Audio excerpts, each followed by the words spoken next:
मोहन एक छोटे से गांव में रहता था। उसका घर गांव के बाहरी इलाके में था, जिसके पास एक घना जंगल था। मोहन को जंगल में जाना पसंद नहीं था, खासकर रात में। उसने सुना था कि जंगल में एक भूत रहता है जो रात में लोगों को डराता है। एक रात मोहन को अपने घर से कुछ दूर खेत में काम करना था।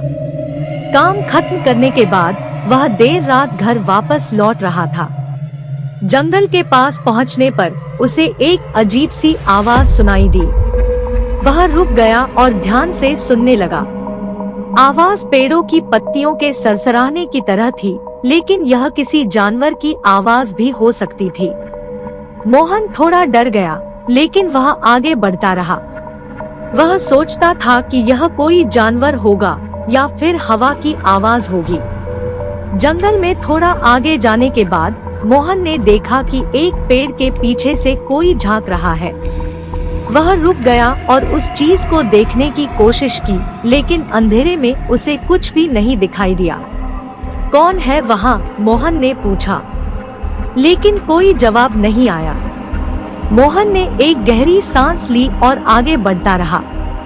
वह सोचता था कि वह शायद किसी जानवर को देख रहा होगा, लेकिन थोड़ी ही देर बाद मोहन ने फिर से उस चीज को देखा।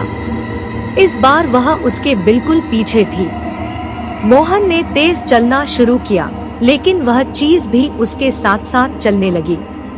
मोहन अब बहुत डर गया था। वह भागना चाहता था, लेकिन उसके पैर जैसे जमीन में जड़ जमा गए थे। वह घूमकर देखना चाहता था कि वह चीज क्या है, लेकिन वह ऐसा नहीं कर पा रहा था। आखिर में मोहन ने हिम्मत जुटाकर घूमकर देखा। उसने देखा कि उसके पीछे एक सफेद साया खड़ा था। उस साये का कोई चेहरा नहीं था और उसके हाथ और पैर बहुत लंबे थे। मोहन चीखना चाहता था, लेकिन उसकी आवाज गले में ही अटक गई। वह साये को देखता रहा और साया भी उसे देखता रहा। कुछ देर बाद साया हवा में गायब हो गया। मोहन को कुछ समझ में नहीं आया। वह सांसें लेते हुए जमीन पर गिर पड़ा। मोहन किसी तरह अपने घर पहुंचा। वह पूरी रात जागता रहा और उसे उस साये का ही डर सताता रहा। अगले दिन मोहन अपने गांव के बुजुर्गों से बात करने गया।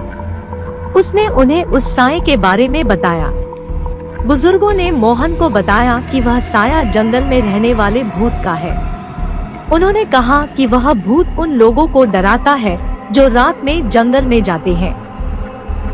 बुजुर्गों ने मोहन को सलाह दी कि वह कभी भी रात में जंगल में न जाए।